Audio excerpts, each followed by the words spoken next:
Hey guys, so Korea's artistic community is calling for a more thorough investigation into the early passing of actor Lee Sun-kyun.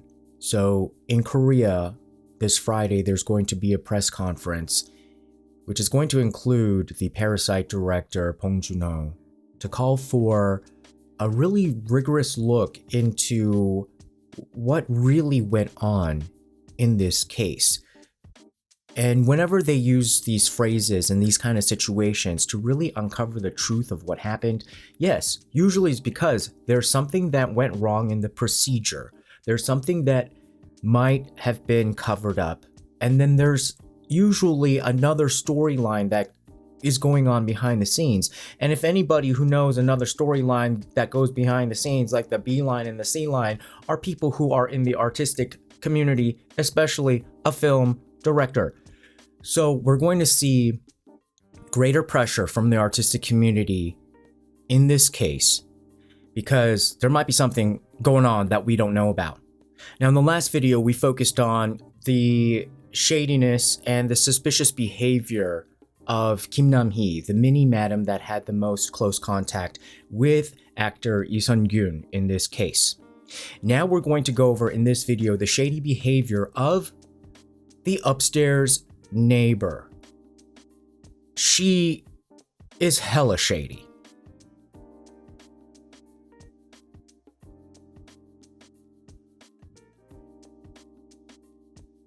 As we said on this channel, we're more focusing on the Lee Sun-kyun case in terms of the main event, in my opinion, which is the blackmail, rather than whatever personal vices or sins he may have committed. Just to clarify, when I said yeah, he might have done, his wife wrong. Yeah, it's more of it's just,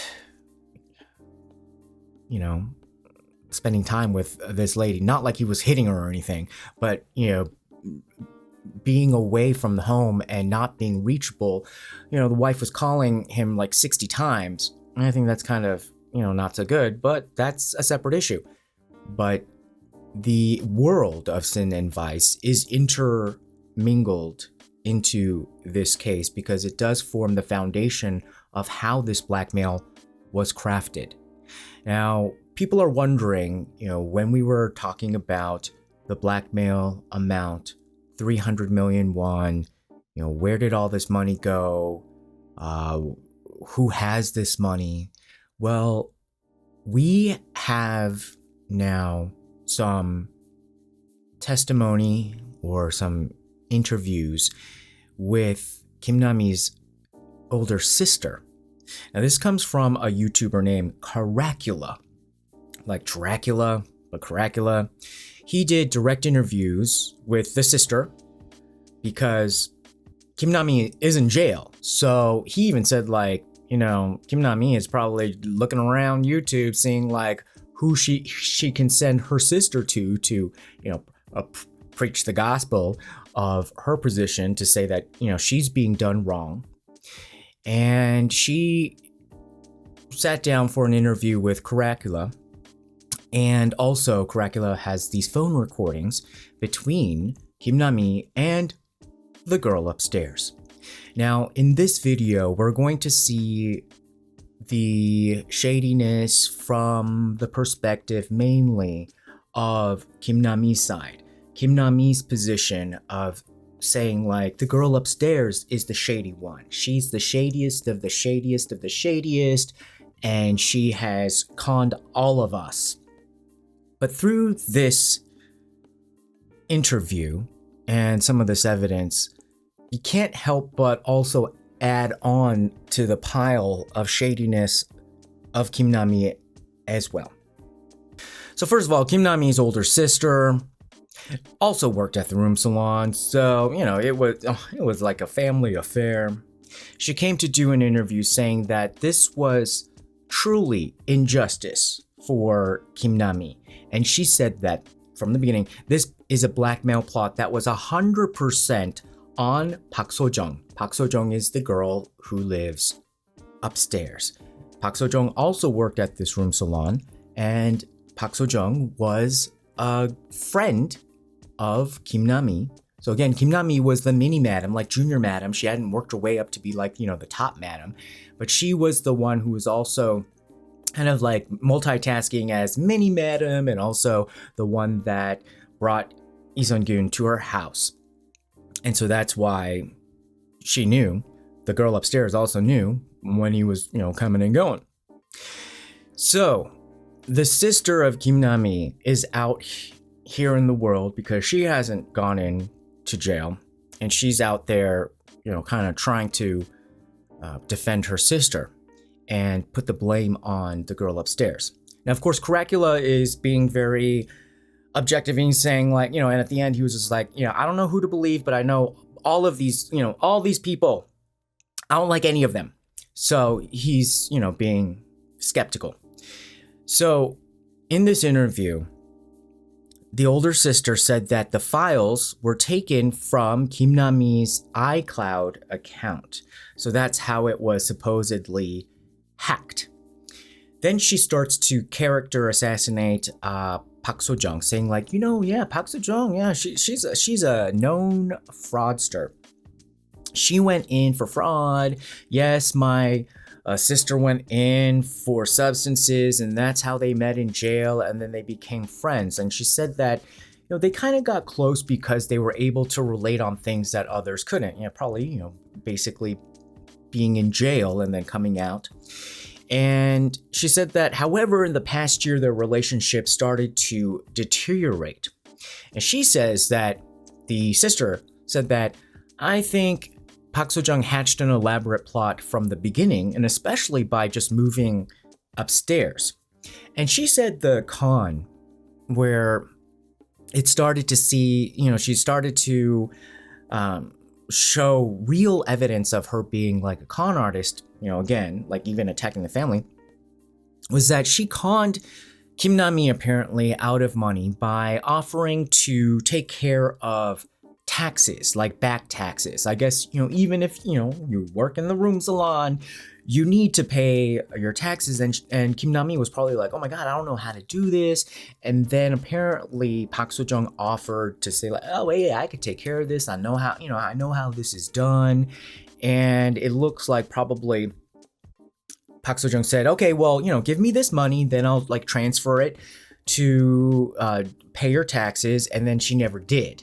So the older sister said that, yeah, that was an example of how even, she conned us out of money, even though we treated her like a real sister. We really liked her. We really trusted her. We treated her like a family member. And she said, throughout their relationship, they really grew to depend on her, especially when, they couldn't get a hold of Kim Nam-hee. When the sister or the mother couldn't get a hold of Kim Nam-hee, they would call Park So-jung, and Park So-jung would be like, oh yeah, let me go downstairs and, see if she's there. Maybe she's just drunk and passed out. I can go check up on her. And she did. And so that's how they formed a very close bond with the family. Now, for the 300 million won question, you guys are wondering, where'd the money go? So this is where it looks shady for Kim Nam-hee again. Now, apparently, the police have 100 million won, or about like 100,000 of that 300. So the police have that. Then the older sister said, we paid lawyers about 100. And then the remaining 100, we don't know where it is. So apparently, Kim Nam-hee could have spent it. She could have, given it to her mother or her sister that took it away, or maybe she had to pay other people off. And Caracula was like, okay, yeah, but why didn't Kim Nam-hee give it to the blackmailers then? And the sister was like, well, Kim Nam-hee didn't know when this amount would end in terms of going up and up and up. She said like this amount, it started much lower. It was like going to like 200 million won, 220 million won, 300 million won. So I guess she didn't want to pay it until she knew like when the final amount was. I don't know. That seemed like a cop-out answer. And then Caracula was like, yeah, but still, then what is this 300 million won for that she kept? Because you said, like, you know, this is not for the blackmailers.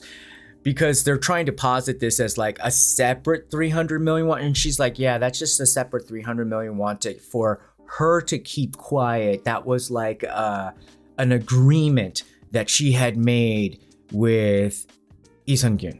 Now, this is where also it gets suspicious with the money, because she said that the blackmailers first told Kim Nam-hee to go deliver the money to the blackmailers in Incheon somewhere. Then apparently they said, send the girl upstairs instead.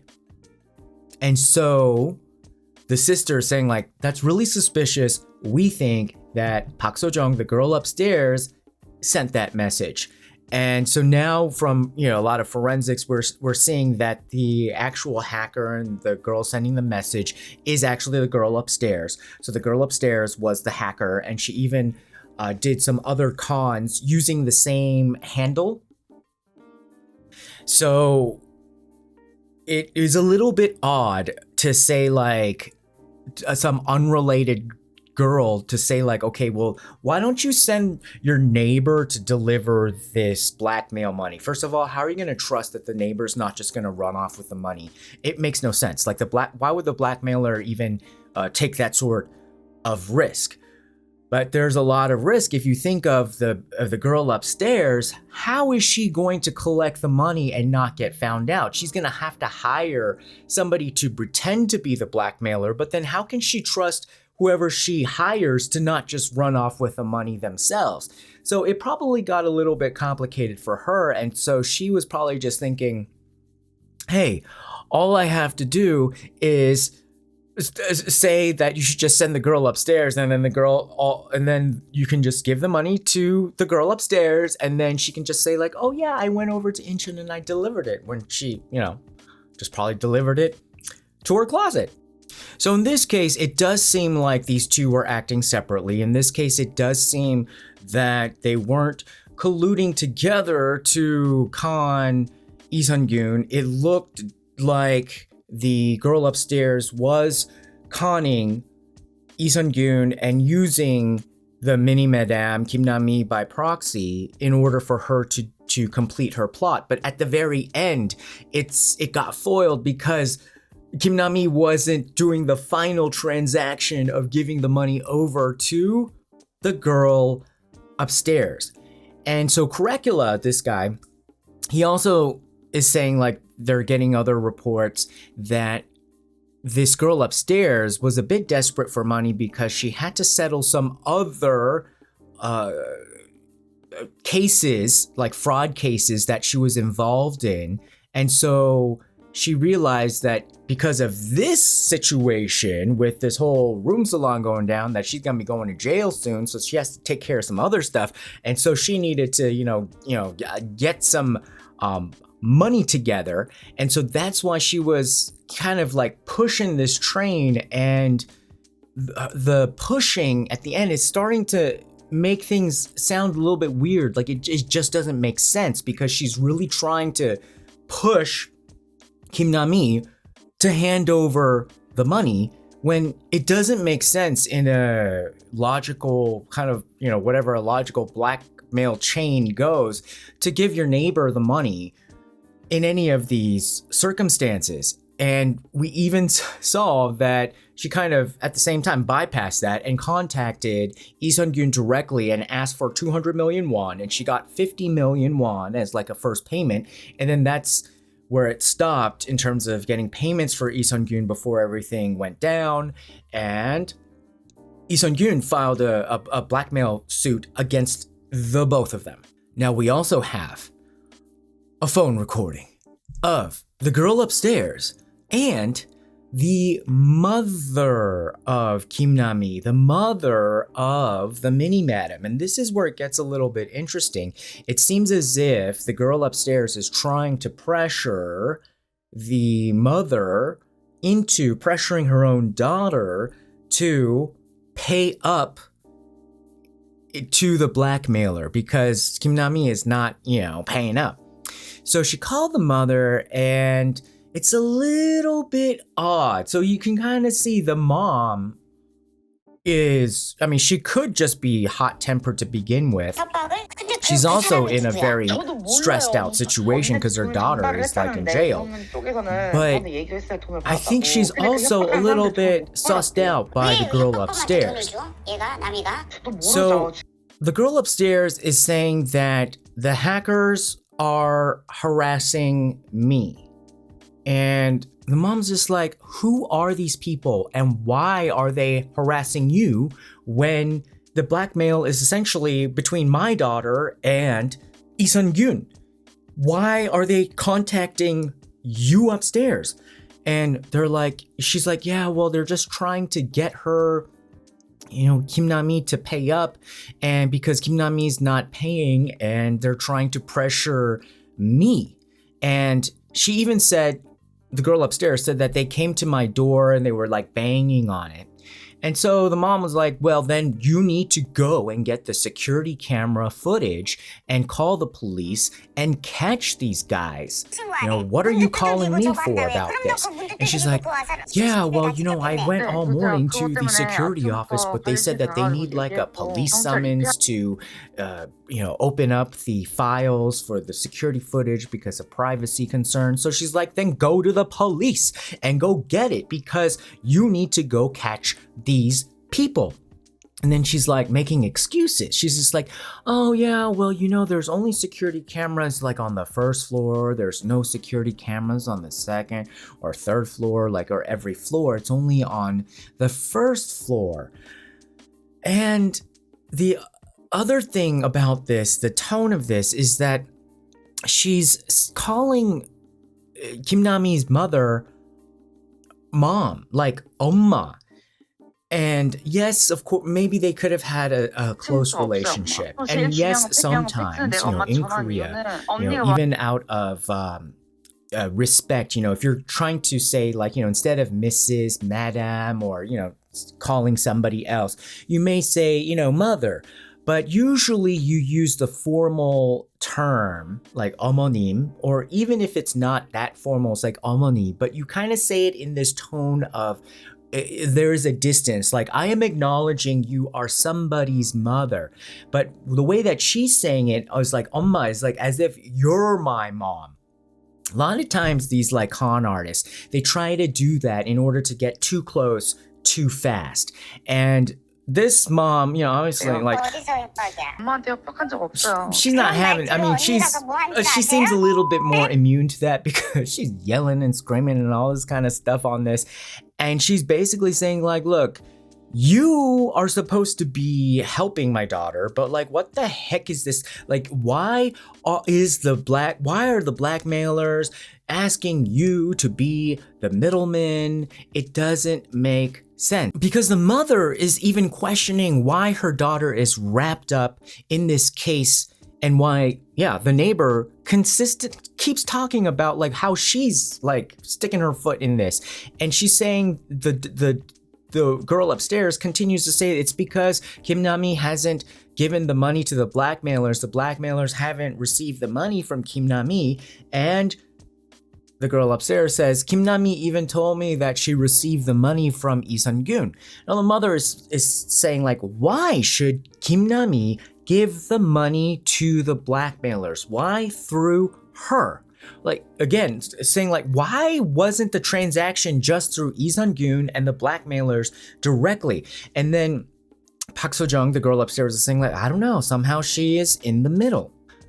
Then there's this weird exchange about how Park So-jung is saying like, well, I also called because I wanted to give you this important message from your daughter. And, you know, with all of these allegations flying around, she just wanted to let you know that the only thing that she, you know, the substances that she used was MJ and not, you know, anything else. And the mother is just like, you know, what are you talking about? Where are these threats coming from? Did you even see her, you know, do like smoke that? And why are you crying? Like, you know, why are you talking about how you're the victim, how you're being victimized by all of these blackmailers? Like, if it were the opposite situation, I would be trying to track down these blackmailers because these blackmailers are are harming other people, in my community. So, like, what is going on? Why are you not taking more of an active stance to go try to track down these blackmailers? And then she's like, go and get the CCTV footage, go to the police. And then Park So-jung says, that might be a bit tough. Like, she's not gonna do it. So shady. To me, that says it all right there. She said, 우선 힘들 것 같고요. That means like she's not gonna try. After saying she's gonna try, or she did try, or so basically she's saying like it's not gonna happen because it doesn't exist, because there were no blackmailers that came to knock on my door, because she is the blackmailer. I guess they get phone calls in jail or something because Kim Nam-hee and her neighbor had a conversation, and there was a huge fight that Caracula also, I don't know, he got the recording and he played it, and he's like, these girls are crazy because they are screaming at each other, and then at the end of it they sort of make up, but he didn't play the part where they sort of made up. But these girls, they're calling each other B's and H's and everything like under the sun, saying like, she's like, why did you talk to my mom? And she's like, oh, I talked to your mom. Explain the whole situation. Like, oh, do you realize she's been crying the whole time? My mom's been crying the whole time. And you blah, blah, blah, blah. And then the other one was like, the upstairs neighbor is like, if you want to talk to me, speak properly. And then Kim Nam-hee is like, if you want to speak to me, you better apologize to my mom first. And then the neighbor, the upstairs girl is like, no, look here for a second. And then Kim Nam-hee is like, what? You're not? She like keeps like repeating. And then she's like, you know what? I'm going to expose you to the whole world. I'm going to expose that you're a single mom. And then the neighbor is like, do it. There's nothing wrong with being a single mom. And then Kim Nam-hee was like, fine, I'll do it right away. Or apologize right now, a B. Maybe they apologize, maybe something. Anyhow, so that's how that sort of ended. And so we can see how this looks very shady on both of their parts, but in terms of the blackmail, it does look worse now for the girl upstairs. And it does look like the one downstairs is not as guilty. However, I still think that there's something very shady going on between both of them, and that there's still some elements of this story that haven't come to light. So there you go, guys. That is the case against the girl upstairs. What do you guys think? Put your comments below. Remember to like, share, and subscribe, and see you again next time. Bye-bye.